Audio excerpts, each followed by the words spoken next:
everyone. Welcome to another eye-opening and life-changing edition of New Beginnings. This is your host, Ferlie Almontre. You know, not too long ago, I interviewed Dr. Horace Tang, an oncologist on breast cancer and other cancers out there. And I myself, I'm sure you still remember that I did several segments here on KLVW-TV about my breast cancer journey. And it's been a very, very tough year, and at the same time exhilarating and definitely enlightening and empowering. Well, today I want to continue to empower you with the right information and also the right positive affirmation out there so you can begin to live resilient lives through cancer. Today, who I'm very excited to have is my own breast oncology surgeon, Dr. Sumi Chang, who actually obviously operated on me and have become really a close advocate and friend throughout this journey. And I could not be more thrilled and honored to have you, Dr. Sumi Chang. Welcome to New Beginnings. Thank you for having me, and it's been quite a journey, and you're quite a unique person. I am very excited for you to share with our audience about your knowledge about breast cancer, because there are still so many out there who are scared, because the last time I spoke with Dr. Tang here on the show, he said 1 out of 7 women will get breast cancer. Why such a big number? Like, oh my God, that's scary. Not even 1 in a million. It's 1 out of 7. What's causing the breast cancer? So breast cancer is a very commonly diagnosed cancer. Any woman is at risk because of the fact, just as you said, 1 out of 7. And it's because women have breasts, and when you are over a certain age, the risk is higher. So the natural diagnosis, or the curve of the breast cancer diagnosis, is women over 50 are at risk, and the highest risk is for women in their 60s, because that's the most commonly diagnosed age. And then the risk goes down as we get older, or we diagnose fewer women in their 70s and 80s. But having breast tissue alone is at risk. And of course, there's also higher risk if you have family history, if you've taken hormones in the past to replace your menopausal symptoms. And it's not for a few months, but more of years of hormone therapy. Oh, I see. So you're talking about those people who go into menopause and have to take hormone replacement. That's right. And there is data that if you took estrogen and progesterone combination, the risk is higher. And I'm hearing also a lot of younger women getting breast cancer, not just the 50s and 60s, just like what you said is commonly the age where people get diagnosed. Now, what kind of signs should we be looking at to make sure that we don't miss signs of breast cancer? So the first thing I tell patients is in terms of a self-breast exam, and that is in the shower. When you come out or before your shower, look in the mirror and make sure that you look face on as well as sideways, so you can see your profile of the breast. Sometimes it could be as easy as something fullness, or what most people miss is towards the bottom, when they lift their arm up, there is a part of the breast that the skin is retracted or dimpled. And sometimes the nipple looks a certain way, or when you do the washing, you might feel a lump in the nipple. So all of those are things that we'd look for. And some people have discharge through the nipple, and those are, whether it's blood spontaneously, those are all risks of diagnosis of breast cancer. Okay, and like obviously like mammogram, like at what age really typically, what's the gold standard right now? So the recommended age is 40, and And for people who have family history and they have diagnosis of having a gene that puts them at risk, so if they've had family history that has been identified of having the BRCA gene, then the mammoth starts at 30. 30. And if you've had a family member with breast cancer diagnosed at 40, first degree relative, then your first mammogram should be a decade before. A decade So before. it would be 30. Oh, that's very interesting to know, for us to get our mammo a lot earlier, and that shouldn't be a problem with the insurance, I would imagine, right? No. So in the past, we used to recommend mammograms starting at a younger age for people with the BRCA gene. However, now the recommendation is to start at 30. Dr. Chang, I have a lot of friends who actually are on the fence from taking mammogram because it hurts when they squeeze the tits. No, people are saying, like, why can't we just have an ultrasound instead of getting a mammogram? Like, what changes are there in the diagnosis right now that could make it a lot more pleasant? I don't know if that's such a thing, but what changes do you see? So mammograms and ultrasound look for different things. So ultrasound, if you have lumpy breasts or fibrocystic breasts, ultrasound are also helpful. Mammograms look at the global picture, so it shows the whole breast in its entirety. And mammograms have gotten less painful in the last 10 years or so, where we do have tomosynthesis, where the images are not taken in one view, but smaller slices. And as a result, they don't have to compress as much. Oh my goodness, I remember, it's like, sometimes like when I remember the mammos that I've had in the past, I had just tears going down. And somebody was telling me also from the Women's Center in, was it in Barnegat that you have the Women's Center in there? Yes. And they are also saying that the plates are now a little bit more rounded. Yes, so the plates are a little bit molded so that our ribs are coming out this way.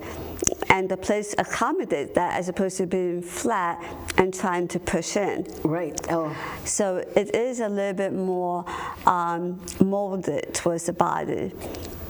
And so usually if they find a finding in there, is it usually followed by an MRI or a biopsy? So if there's something suspicious, we follow up with a biopsy because it's more definitive. And sometimes we're not sure.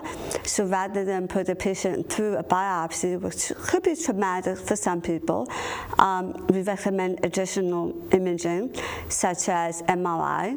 And if it is not suspicious, we recommend follow-up. And so after the MRI and the biopsy are done, and there you are in your office, and you're here delivering the news. Oh my goodness. I remember very, very well. On my case, it was on November 4th, 2021, when you delivered the news to me that it's cancer. Of course, I cried a tear, and I bombarded you with a lot of questions, and I remember asking you, Doc, what kind of downtime do we have here? Because I have a very busy 2022. And you laughed because you love how positively distracted I was. And you said that 90% of positivity will basically help me in my healing. Wait a minute. 90% of my healing will come from positivity. Where did that data come from? Well, there's no data per se, but it's my experience with my patients when they are less stressed. It is much more helpful for them in terms of tolerating their treatment, and also in terms of being able to move through the whole process. And most of the time, and the reason why I laughed was that you had so many insightful questions, and then you had so many projects that you had, and I remember that you were in shock, I was in shock because of the fact that you had so many activities planned, and I was wondering, boy, how am I squeezing myself in on her schedule? But then again, priorities are, like priorities come into play, and of course, health is my top priority. And of course, I had to put my life on pause just for a little bit so that I could take care of myself and restore myself back to health. Now, I'm sure there's going to be a lot of people asking you this question. You are sitting in there, they're worried, like, what's the prognosis? How do you know the staging of this? Am I going to die? How much time have I got to, how do you address all of these questions so that people are not as terrified? So the first thing is I tell them what stage they are, and based on that, I explain to them where they fall on the staging system. So stage 1 is if the tumor is small, less than 2 centimeters, and 2 is if it's larger or if its lymph node is involved, and 3 is even larger and more lymph nodes involved, and 4 is if it's in other places. However, that alone doesn't mean that the tumor or the cancer will be terrible treatment, so or that this is something that you will succumb to. For the most part, the prognosis of the cancer is also from other things, such as whether the cancer is sensitive to estrogen, progesterone, and HER2/neu, which is another marker. So all of those play a role in terms of giving us an idea of the nature of your tumor. So in our science talk, we say that's the biology of the tumor. And so as a result, someone could be stage 4, but if it is the biology or the nature of the tumor is not very aggressive, they could be 10 years out and thriving and living their best life. So it's not all about this is cancer and you have 6 months to live, because breast cancer, that's not always the case. In fact, that's majority of the cases not like that, and most of my patients are about 15 years out or 20 years out, and so it's more of what type of cancer and how do we approach it. That's really very reassuring to know, because it became such an educational experience for me, because obviously the more we know, the better is our compliance and the way we can communicate with the doctor, because I can ask a lot more intelligent questions. When you had mentioned about HER2/neu, negative, positive, what does that mean? When you say estrogen or progesterone positive, what does that mean? When you said you're HER2/neu positive, that's a good thing. I said, like, positive and good doesn't sound the same sound good in the same breath, but you said that, the fact that it's positive, there is a more targeted treatment. Yes. And I love it when you said to me, if you were diagnosed 15 years ago, the prognosis will not be as good as it is now. So that is absolutely powerful because of the strides that are out there. What kind of new advancements in science and research do you see happening right now that will change the prognosis and the way you treat your cancer patients? So the prognosis is driven by therapy and also diagnosis. So as you mentioned before, that the survival is better now because of the fact that 30 years ago, women were not having exposure to that HER2-directed therapy, and that is immunotherapy. So now we are utilizing the immune system to help us kill the cancer. So our own immune system is helping us kill the cancer. And I went through that for 1 whole year by infusion, and I'm so happy that I finished my chemo, and I had my immunotherapy. I'm going through hormone suppression therapy. Yes. Am I saying it correctly? Hormone blocking. And how do you decide who gets chemo and radiation? So radiation is determined by the size of the tumor, but also the type of surgery you have. So if the tumor is small and you have a mastectomy, we don't generally recommend radiation. However, if the tumor is large, then we will recommend radiation to prevent the chance of it coming back. So if the tumor is small, then we do recommend radiation if you have a lumpectomy to help us treat the rest of the breast.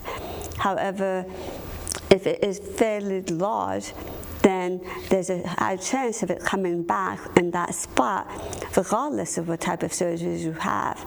So we would recommend radiation. How do people decide lumpectomy or mastectomy? So for the most part, that is a very personal decision. And that's because of the fact that most patients are diagnosed by mammograms. And with mammograms, we find them at smaller sizes. As a result, the tumors are smaller, and we have variations of they are a candidate for lumpectomy, or they choose to have a mastectomy. And of course, if you have a D-cup breast size, which is about this big, you have a fairly good size allowable for the tumor to be able to have a lumpectomy still. So it is all about patient preference and the surgeon comfort in being able to rebuild the shape of the breast, although it'll be smaller, but some patients prefer that to having the breast removed. In terms of recurrence, is one more favorable not to have recurrence? Like, is mastectomy better or lumpectomy better? What are your thoughts on that? So recurrence is slightly higher with lumpectomy, and that's why we add radiation to the breast. And this is only for the local recurrence coming back in this spot. Other recurrence is recurrence in other places in the body, and that is determined by the type of tumor. So if in your situation your tumor is sensitive to estrogen, so that's why we give you an estrogen blocking pill to prevent the growth of the tumor cells, and that is affecting the recurrence not just in the breast but also other places. Oh, well, breast reconstruction. Of course, not everybody wants to go flat. Like, what do people think about when making a decision on whether to get reconstruction or not, nipple reconstruction or not? You know, what are your thoughts on that? So a lot of people, almost all the patients, have met with the plastic surgeon to decide. Some patients are absolutely certain they don't need to have reconstruction. They want to have flat. In fact, a patient told me about the go flat movement, where women choose to go flat, and they have tattoo, or they have inserts in the bra, and they say, well, if I feel like A cup today, or do I feel like a C cup today? And it empowers them to choose how they want to portray themselves that day. For the most part, patients meet with the plastic surgeon, and they decide what type of reconstruction is best for that patient, whether they have implants or tissue from other places. Now, doctor, every time you do a lumpectomy or mastectomy, is it always a plastic surgeon that works with you to close the surgical site? Not always. So for lumpectomy, most patients don't need to have a plastic surgeon because of the fact that I'm able to rebuild it, hide the scar, and reshape it so that it's appropriate shape. The time that I will work with the plastic surgeon is if the patient wants a reduction of the other side or lift to match the smaller size of the cancer side. And of course, if it's mastectomy, if they would like to have reconstruction, yes, the plastic surgeon will be in there to start the rebuilding process. Yeah. Well, I had mastectomy and I actually had breast reconstruction, and on Wednesday, actually, I'm going to have another revision or correction of the breast reconstruction.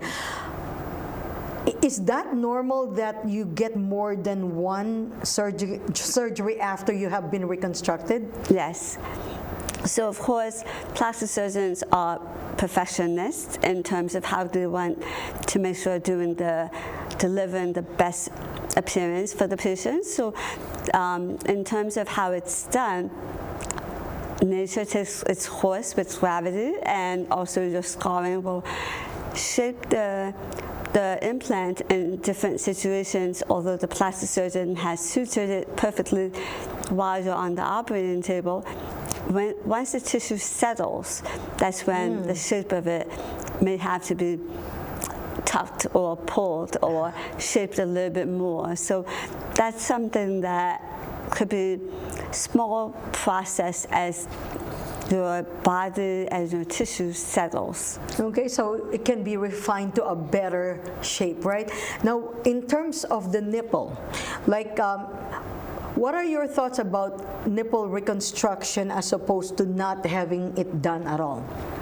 Again, that's a personal preference because of the fact that some people like the freedom of not having to wear a bra and just wearing a tube top, and not having to wear a bra, especially when they're having hot flashes from the pill. And some people love to have the nipple because when they come out of the shower, they want to see themselves as having a typical breast. So it's a personal preference.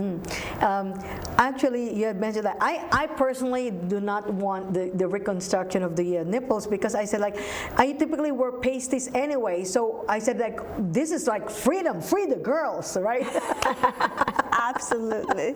And by the way, one of the other things that I was also thinking about is like somebody here in our village said that she had nipple reconstruction and it fell off, like there was necrosis. And I don't know what caused it, but I said like I feel like that's one less problem to have, and so that's like I'm actually quite happy with my decision. Now also there's a lot of women after I've actually come public about my breast cancer journey that people say, oh, I had breast cancer, I had lumpectomy, mastectomy, whatever it may be, and everybody's now sharing their journey, right? And so when that is concerned, like, we are all in remission now, like, because I am a cancer victor now. Woo! And so I want to know, like, how do we prevent a recurrence of breast cancer?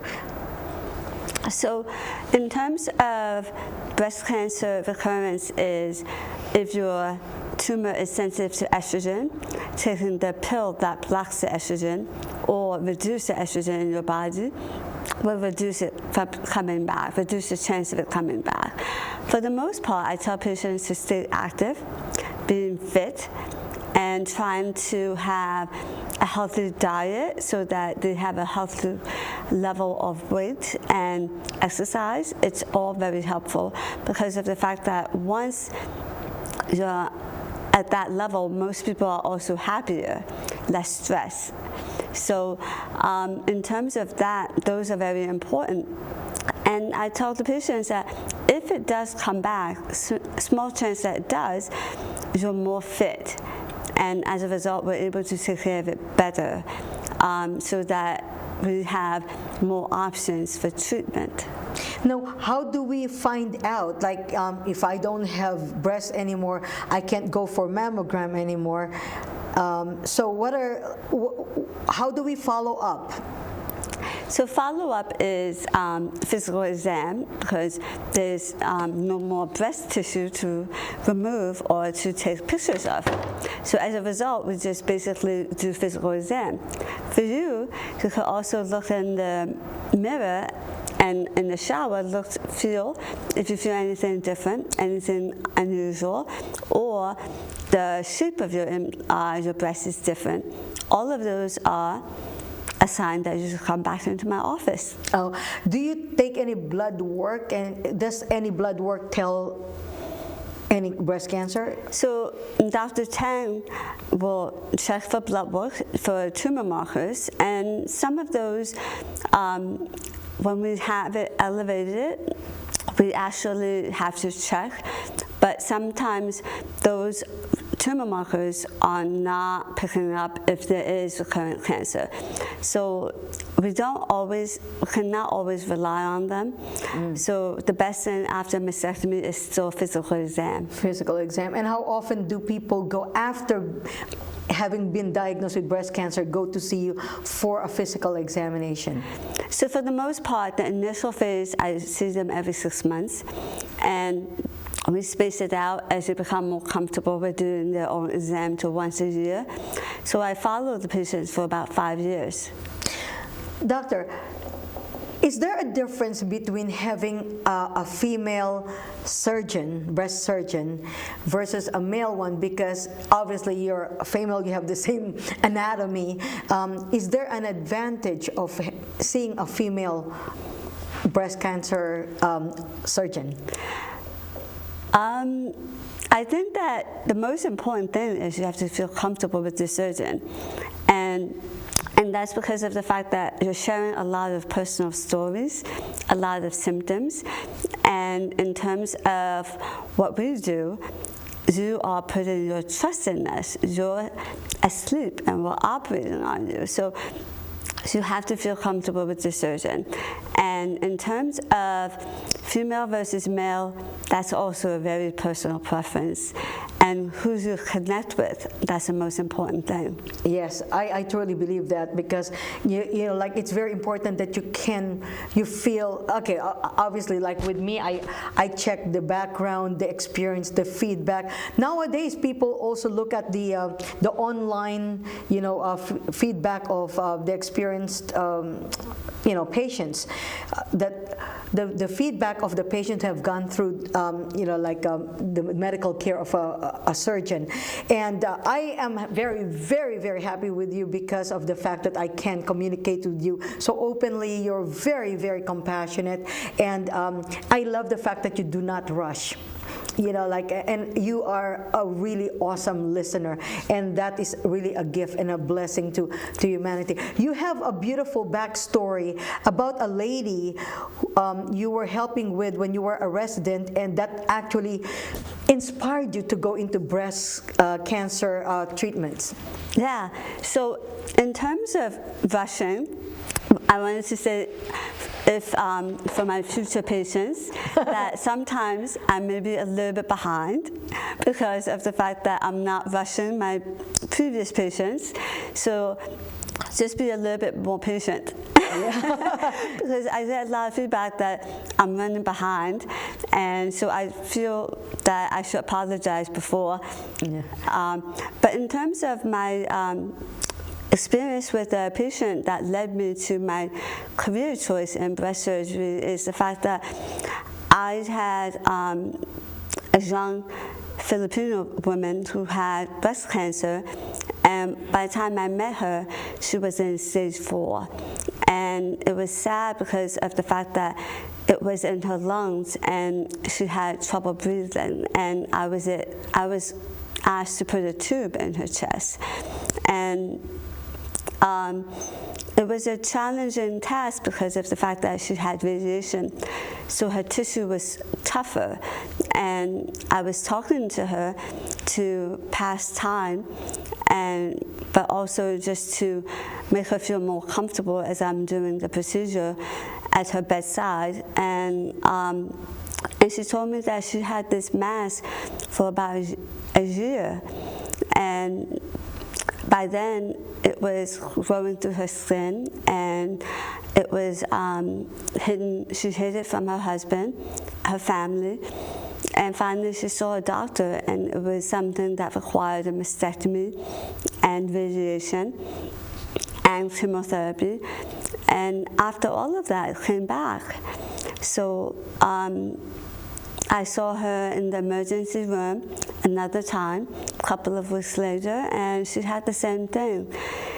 And I saw her, and our eyes locked, and we recognized each other.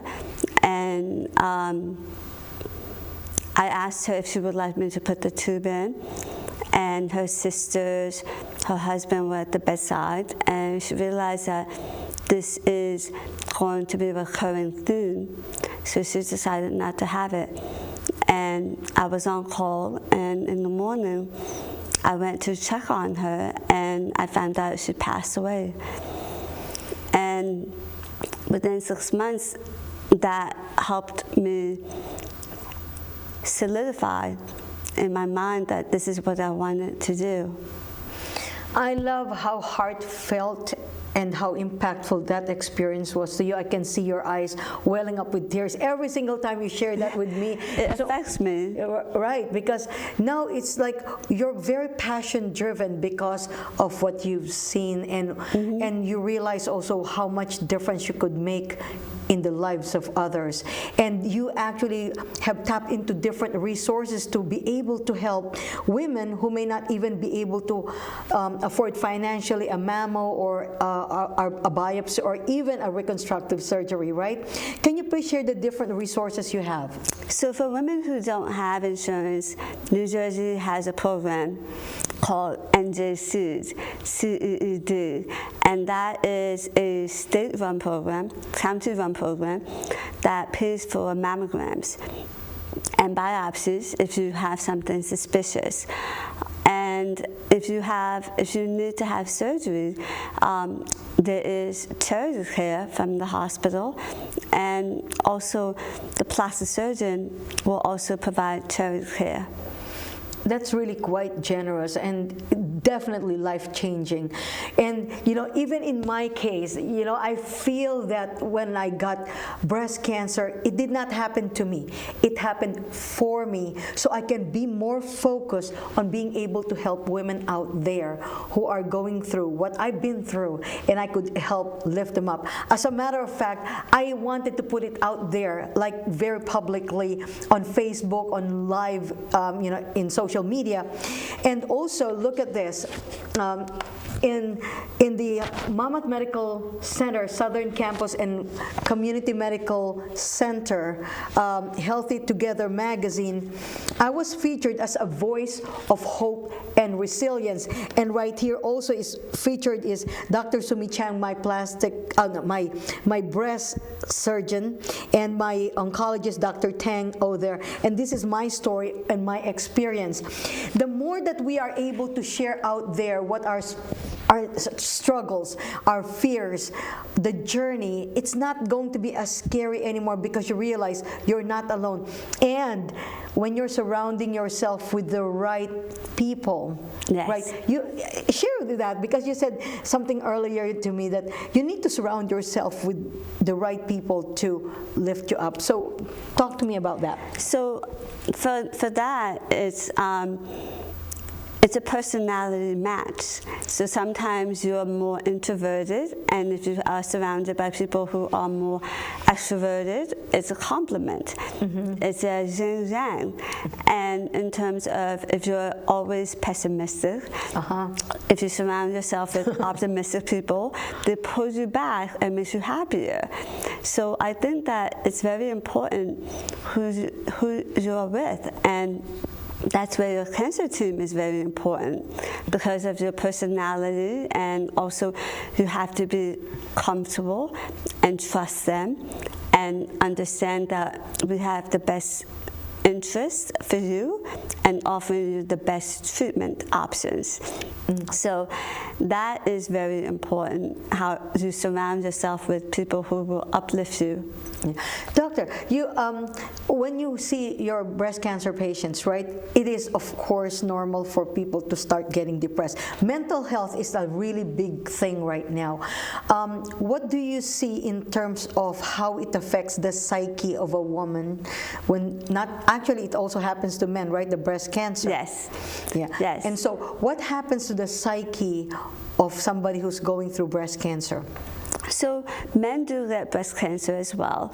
The psyche of women is that for some women, the breast sometimes define them in terms of their profile, how they feel about themselves.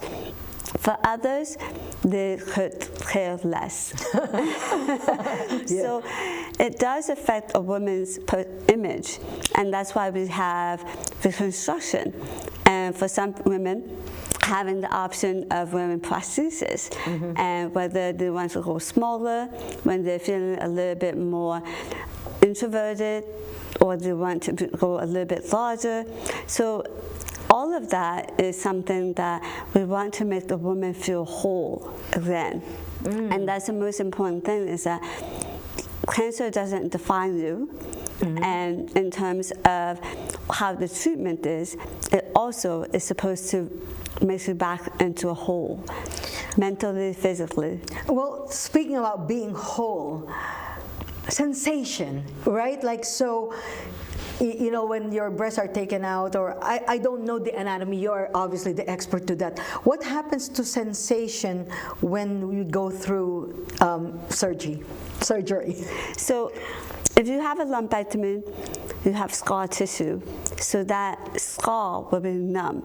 And if you have surgery anywhere in the body, the scar will be a little bit numb.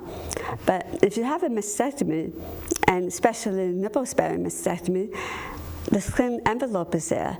However, the nerves that run through are cut, because the nerve running through the breast tissue, when we remove the breast tissue, is cut. So the sensation is numbness in the nipple.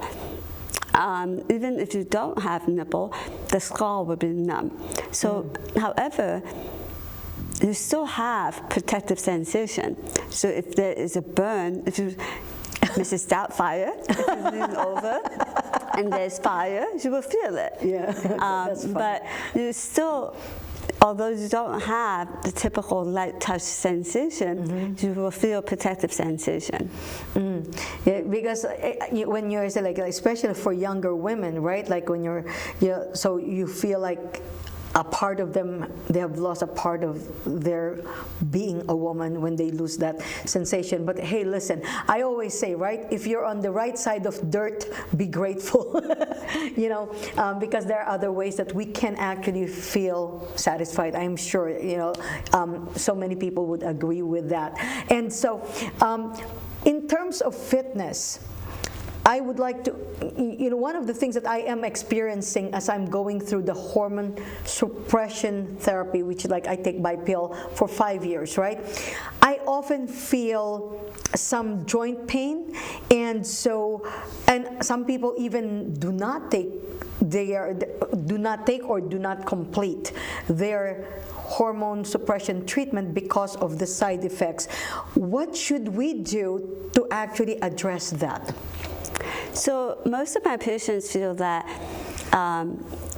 they experience the side effects, and what they do is they stay active.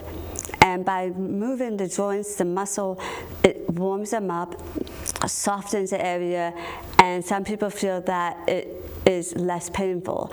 And the people who stay active tells me that towards the end of the day, it's the least painful. So I recommend trying to do gentle exercises such as chair yoga, swimming, if you can do rowing, just to move the joints but not bearing weight on the joints. Wow. You know, like for those people, like how do you know what is too much? Like I know of somebody who tried to lift a kayak and actually ripped her implant, and so she had to go for, but I'm just saying, like some people may be a little too active. Yes. But so do things in moderation, right? Yes. So I would always say start out small and gentle, work your way up. And see it as this is a marathon, not a sprint. So as you build up to it, not run off right out of the gate and burn out within a short period. So I always tell patients, patience and slow. If it is painful, don't do it. Don't do it. And you know, like those heating pads, does it help? A lot of patients tell me it does because of the fact that it warms you up and it allows the stiffness to lessen. And some have reported using warm paraffin wax to help with their joints, and some find it helpful warm sauna. Oh, okay. Like I need to start doing that. Actually, I need to start that. Now that it's starting to warm up, it's nice to Yes. be able to go out there and and go out there, get vitamin D. That Absolutely. Vitamin D is very helpful because of the fact that it is something that across the states we're low in because of the fact that we live in a state that has winter, no sun, and we're only having sun about 3 or 4 months of the year, and we tell patients to put sunscreen to protect themselves from melanoma. So vitamin D is something that everyone should have their level checked and should be somewhere in the middle of the range. what do you see going forward? Advancements in technology. Technology-wise, with radiation, there is we're becoming more and more focused and trying to aim the beams better. And technology-wise, imaging, we have gotten better with tomosynthesis mammograms, so it's less painful. Yeah. And ultrasound machines are also becoming more clear. Wow. So imagine 1970s television to 2023 television with High definition, right? Yeah. So all of that is also affecting the medical Oh specialty. my goodness, I cannot believe that our show is almost over. There was so much more that I wanted to ask you, but if you had to share a few last powerful words that you would tell the women out there about breast cancer, what would that be? The most important thing is that you do not panic. And in terms of listen to your surgeon or your oncologist, and they will help you and guide you through the process. It is not a death sentence. And there are 3 million women living out there who are thriving, Yeah. who have gone through this. And in terms of realize that not every woman will experience the same thing. So what you read online is not the Bible, and it is not a true statement for everyone. It is their experience, and you may have a different experience. Oh my goodness, wise words. Where can we contact you if we would like to consult with you, doctor? My office number is 732-557-2153. Well, thank you so very much for sharing your words of wisdom and your love and compassion and your backstory of why you are very driven to help a lot of women out there. Well, the time for us to wrap up is here and now. As I've said, it's been wonderful. Thank you so very much. Thanks for We are having me. deeply honored and grateful for your you sharing your expertise and your words of wisdom. Until next time, this is Ferlie Almontre. Remember, things do not happen to you. Things happen for you. And it is up to you to make your message. You are not defined by your disease. So make sure that you live your life fully, vibrantly, and boldly. Until next time, stay healthy and stay well.